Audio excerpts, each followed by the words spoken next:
So... we just bought a boat. That's our boat now. Hi, we're Ash and Elle, and this is our story of how we became first-time boat owners. Our journey began just over 12 months ago. At that point, we had never stepped foot on a sailboat. We didn't know what to expect, but we fell in love with the idea of a live-aboard lifestyle and having the privilege of taking your home around the world. So you might be wondering how we got here. This is us on a competent crew sailing course, which seemed a good place to start. This was a 5-day introduction to sailing, which we thoroughly enjoyed. Later on that year, we completed our day skipper courses, which led to us getting our skipper's licences. This meant that we could charter our own boat, so naturally we headed off to Greece for our first experience of sailing by ourselves. Here's Perseus Yacht Peller ready to go out. You could say things have progressed pretty quickly from there. So it's 7:30 in the morning, and we're setting off to Wales to look at the boat. It's like a 6-hour drive. Here we go. Just for a bit of context, we were planning on buying a boat this time next year. This way, it gave us more time to build on our experience and get us closer to having the funds. As you can only scroll on Yacht World for so long, and being completely new to the process, we thought we would call a broker well in advance to build a relationship, as we were told the buying process could take months, if not years. So we called the only broker we had a number for, a recommendation from our competent crew instructor. That 30-minute phone call changed our whole plan and definitely our lives going forward. Well underway now. In Wales, just heading to meet Weeze. Pretty nervous, but excited as well. And the sun's got out. Hello. Hi Stuart, it's Eloise. Hi there. Are you ready? Yeah, so we just got to the hotel, so we're just ready whenever you are, really. Okay, well, I'm down in the car park. I'm just about to go to the boat. After viewing numerous boats online and a good few in the flesh, nothing really excited us like it did when we found this listing. We just had to go and see it for ourselves, so we booked a viewing and the rest is history. Little did we know that when we were walking down this pontoon for the first time, how awestruck we would be when we stepped on this boat. She was everything we wanted and more.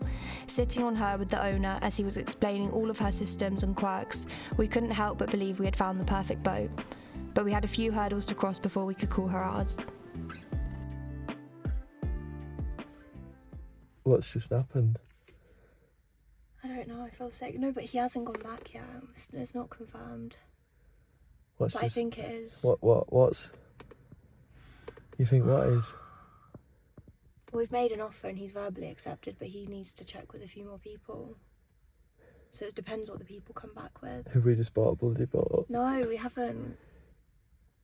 Nearly. But almost, yeah. So, after getting home exhausted from a weekend of excitement and nerves, we had managed to pull off what we thought was the unthinkable. The boat of our dreams was looking like it could be a reality now. We were planning on renting the house out at the end of the year, but we still had a good chunk of money to find to secure the boat. We couldn't afford to live in it any longer, so it began. A huge declutter, jobs that had been put off for months, and a good few charity bags later, the house was ready to let. Something we were really sad about, but we knew it had to happen at some point. It was a 5-year labour of love, but new adventures were calling. Weekends were now consumed with working whenever possible and finding any way to make this happen.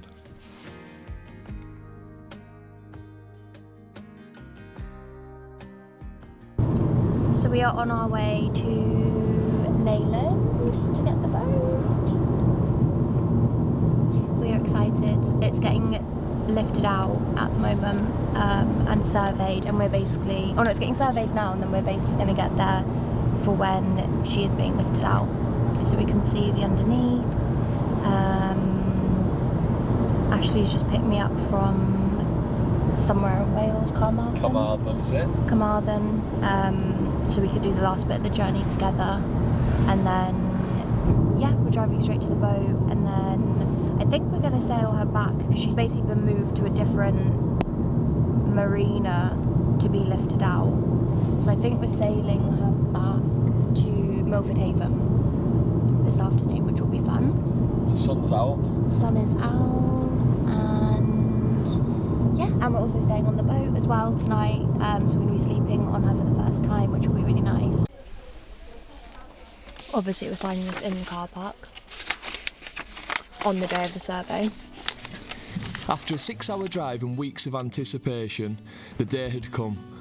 Looking over the harbour wall, we felt just as excited as the first time we saw her. It felt a lot more real this time as she sat in the water waiting to be lifted out, and the nerves set in as the inspection began. After meeting Stuart, the owner, and his friends, who had sailed her over many years, we all jumped aboard and helped back her into the slings. We thought she was a big boat anyway, but seeing her lifted out of the water and looking up from below gave us a whole new perspective. She was a big girl. And now she was out of the water and over the hard ground, it was time for a good scrub so the surveyor could see what was what. It was really interesting to watch the process of the lift out, as we had not experienced anything like this before. This is the first time we had seen the keel configuration and what a bow thruster actually consisted of. Luckily, the weather was on our side, which made it even more special and let us take it all in.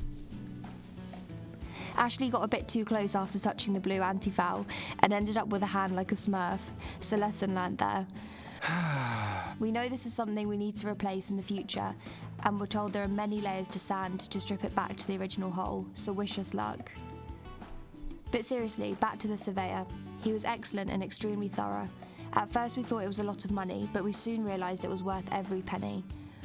We were sent a 30-page condition report and details of how to carry out the repairs and cosmetic work. So for us, with such little knowledge, this was like gold dust. You see there's a little bit of movement in it. Right, yeah. So it's the bottom support for the rudder. The rudder's not going to fall out or anything like that. But again, when she comes out for anti-fouling, I would take that off. Yeah. Clean it all up. One of the screws on the other side, it looks like someone's put an Allen key in it and twisted it around and rounded it off. Rounded it. So that would probably need to be Drilling out, yeah. And then I put some Sikaflex in there as well when you put it back together again to hold it all together. Sikaflex between the two brass, as well as putting the screws in, sort of belt and braces. So basically just take it off, clean it up, Sikaflex it and put it back together again. Rejoin it, yeah. It's just in the paint, the gel coat underneath is sound. Right. What do you think all in all then? She's a proper ship. Yeah, it's a shame. Yeah, I mean, you could look at modern boats this size, and this is, well, it's got so much more character to it, but they're so much better built than modern boats. Yeah. The modern manufacturers have done everything they can to cut costs. Yeah. In the construction. This is solidly built, heavily built. And, no, she's a nice boat. No, that's brilliant. I think we might retire. I think that's a shout. I think we might join you. After a few pints to celebrate and a successful day all round, and with the positive feedback from the surveyor ringing in our ears, we were so excited to get back on board and start servicing her with Stuart. We paid the surveyor for an impartial opinion on the boat, and his comments reassured us that she was everything we thought she was and more. Next on the agenda was taking her back to her home marina. This was the first time we had been anywhere on her, and even though it was a short trip and we motored back, it was such a special journey for us, and also for Stuart, but in different ways. Although the boat was up for sale, it wasn't an easy decision and necessarily something Stuart wanted to do. This boat was truly loved by her previous owners, and that was the first thing we noticed stepping on board. So knowing it was one of the final times taking her back into Milford must have been really hard for Stuart. We're just waiting for Stuart now. Stuart's going to come and show some stuff on the boat. We're going to do an oil change, fuel filter change, 2 oil filter changes or 2 fuel filter changes. It's got 2 of one of them. Just show us around the engine and show us everything on the boat that we need to know. Yeah, there's do so a crash much. course basically in the boat in one day. Yeah. So he said he's going to be on board for like, what he said, for like 5 hours, 6 hours? Yeah. We We've only got a 32GB memory card, that's full, and the battery's flashing on the camera, so I'm at shower, but we'll get there. You press those 2 buttons down. Yeah. And You turn that key until she starts, and then you let the key go. And that starts the generator. Yeah. So anything that's on 240, if you're on the batteries, which is the inverter in that cupboard, Yeah. then you're going to be draining the batteries. Yeah. And then you switch it over here for generator, which isolates the batteries on that side. This one isolates the batteries on that side. If one of them runs down, one bank runs down, say you've run the service batteries down, Yeah. you take that key out of there, Yeah. turns. Tell me when to pump. What did he say? Tell him when to pump. Wait a minute. Wait a minute. Okay. Anytime you like. Yeah. I've got fuel squirting out already. Have you? Yeah. Well, that's good. We can now clarify it was 2 fuel filters and 1 oil filter that needed changing. We spent the best part of a full day on board with Stuart, trying to absorb as much information as humanly possible. But the vague faces and nodding may indicate the amount of information we were trying to digest. But joking aside, we were so grateful Stuart took the time to run through everything on the boat with us, as we understand not many buyers experience this. After a fabulous weekend that we will never forget, sadly, all good things must come to an end. But not for long. So Ashley has just got the hire car for the weekend and he's in love with it, so he's making me come out to the car park to see it.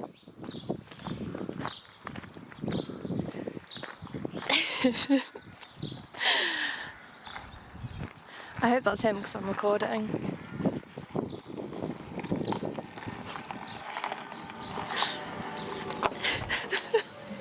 I didn't think it'd be white.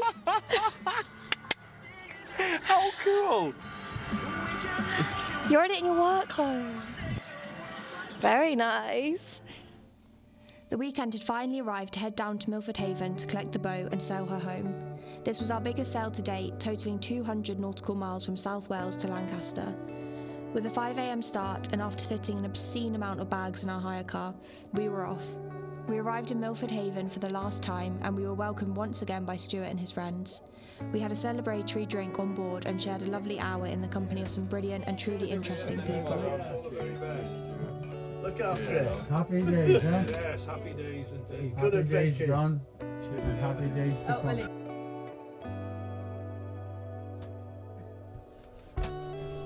First meal on the boat. Bangers and mash. Good. Happy with your stainless steel pans? Yeah, absolutely love them. Got the sausages in. Although they're cooking a bit uneven, they should probably keep that shut. But yeah.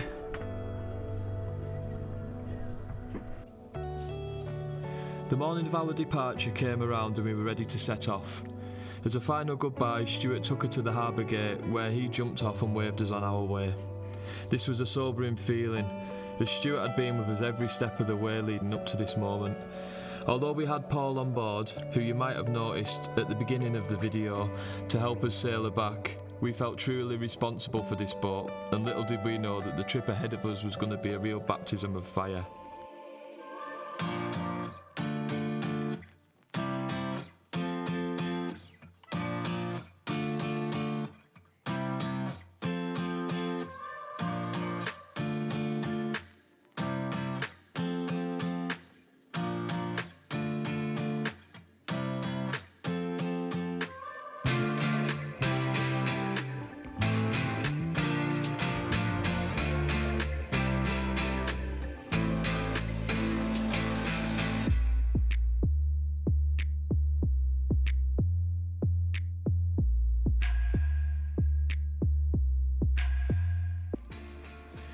After passing through Jack Sound, the first of many navigational challenges on our way home, and witnessing dolphins at our bow for the first time, we stopped off at Skomer Island, which is renowned for its nesting puffin population with over 42,500 puffins nesting mid-April to late July.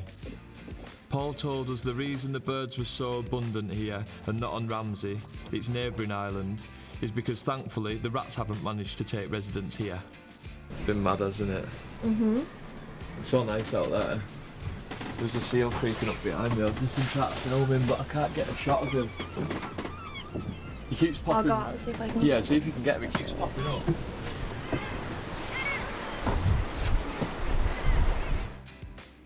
It was a day of firsts, as this was going to be the first evening we had spent on anchor. It was a lovely night in Fishguard with a gorgeous sunset and calm waters. Looking back, this was definitely the calm before the storm.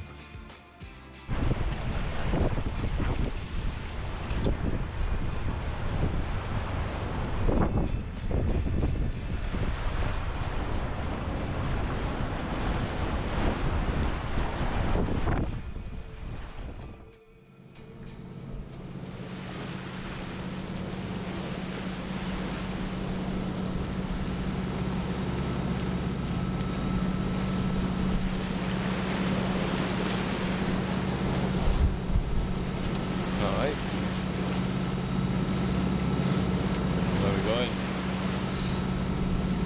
Holyhead. 14-hour sail. Wow. How long to our first waypoint? 6 hours. 7.5. Quarter helms on. Pardon? Quarter helms on. Oh, helms on.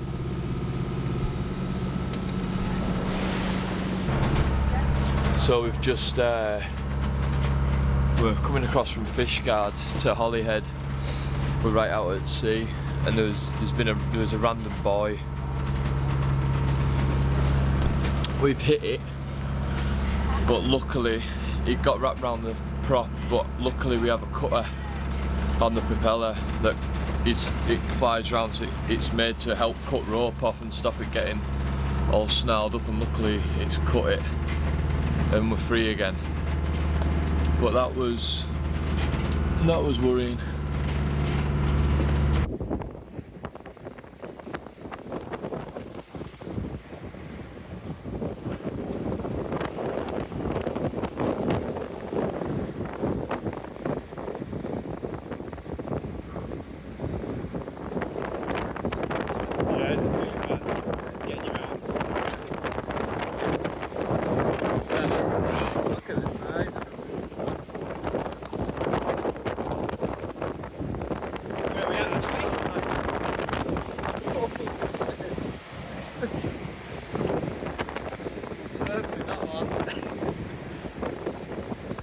Ready for your interview?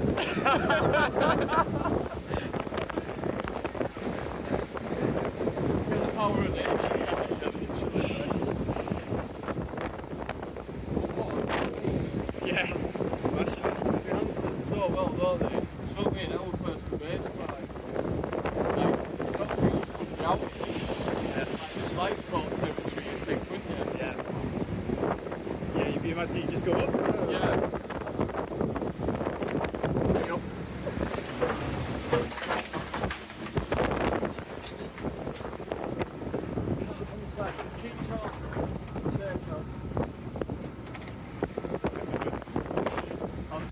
But with needing to get to Fleetwood in time to lock in, And that's at 4:30. yes. Yeah. Whereas the following day it's an hour later. Tuesday it's later. So And there's nowhere to shelter if we can't get into Fleetwood. no. Whereas You'd have to carry on to Whitehaven. yeah, we'd be going up to Whitehaven In the dark. In the dark in a force 9. So a force 8, force 9. So I think we would be rash, honestly, to go tomorrow. I think we made the call. No, it's not your fault at all. I think we made the call. I think we have a nice day in here doing drilling you on anything we can get out of here. Sure. Love to. There's a pub. Yeah. After the group's decision to stay put in Holyhead due to force 9 gales, just walking into town cemented our decision. This pontoon was sheltered by Holyhead's breakwater, and it was still a challenge to stand up straight. For a bit of fresh air, we decided to go and check out the breakwater. Even though the weather looked nice, the winds were still super strong.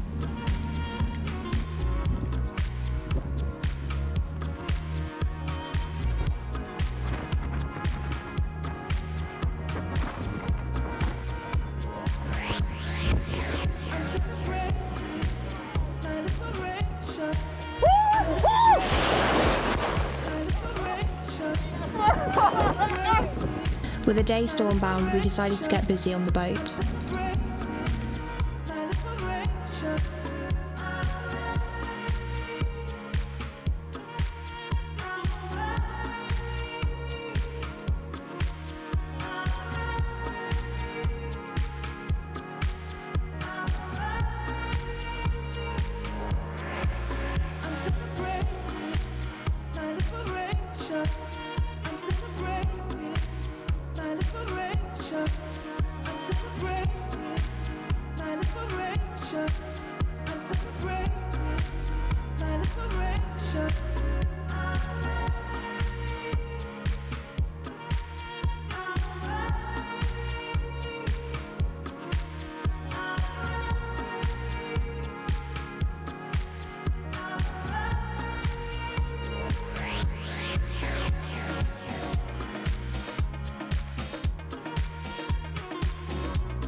Later that night, the winds picked up even more.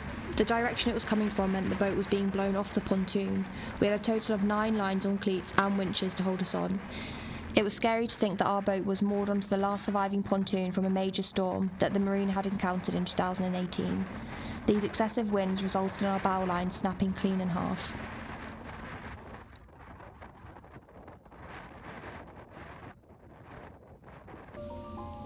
Luckily for us, the following morning the winds had died down, so we set sail in the direction of Fleetwood. It was still blowing 30 knots, and a few navigationally challenging aspects of the journey meant another long day ahead.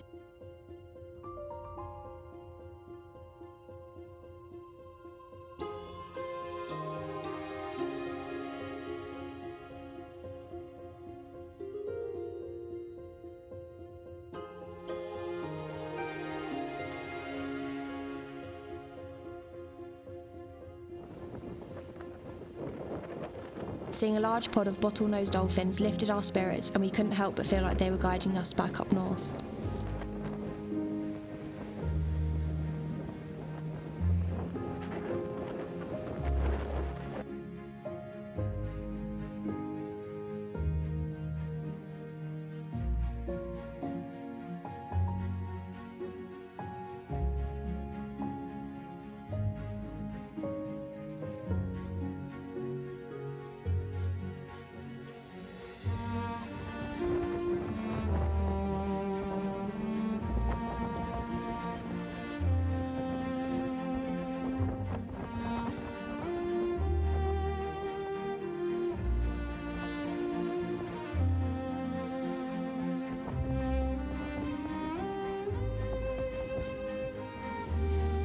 The waters had calmed down for the last leg and the sun was shining, although the wind was still bitter. So that was the cue to get the sails out, pop the auto helm on and really let her stretch her legs. However, the tranquility was soon disrupted by a shout from down below. Oh shit! Ash! Ash! Come down here quick! The water's not draining.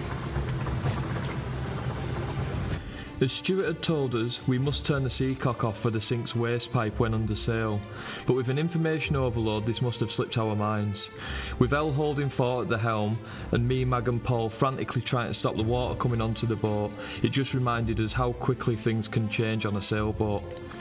After furling the sails to stop the boat heeling and locating the seacock, thankfully it was more our pride damaged rather than the actual boat. As dramatic as it was at the time, it was nothing a sponge and bucket didn't sort out. With Fleetwood in sight and the excitement of seeing our family and friends welcome us into the marina, we were sure there were going to be no more dramas in store. We were wrong. We were very conscious of how tight we were getting into Fleetwood Marina, as the tide was only just high enough for our 2 metre keel to get up the estuary. We touched. Even though we timed it perfectly and having waited on a mooring buoy for the highest point of the tide, we still managed to get stuck on a silt. We were motoring as slowly as possible in case this happened. With a lot of forward and reverse and plenty of bow thruster, we broke free from the bottom. The deep water channel was only 1 metre wide at one point, and we finally found it. The thought of getting stuck and the tide going out around us wasn't worth bearing. However, we got through and we were welcomed by everybody at the marina. We had made it. You just got in on time.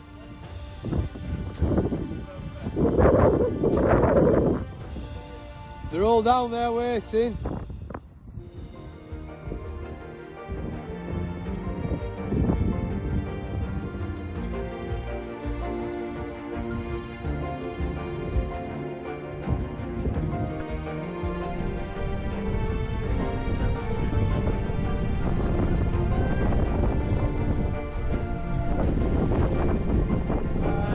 Made it!